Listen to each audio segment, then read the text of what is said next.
Welcome to the HardReset.Info YouTube channel. Today I would like to show how you can change language in a HUAWEI phone.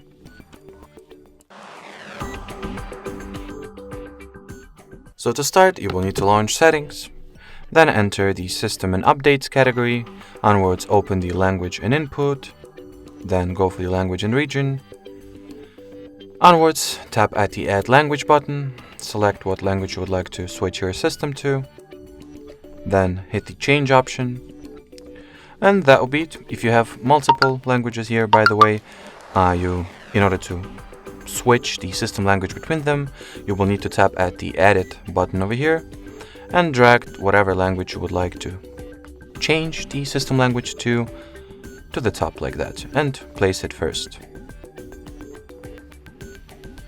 Then hit the checkmark icon, and that will be definitely it. So thanks for watching, thanks for your attention, and bye bye.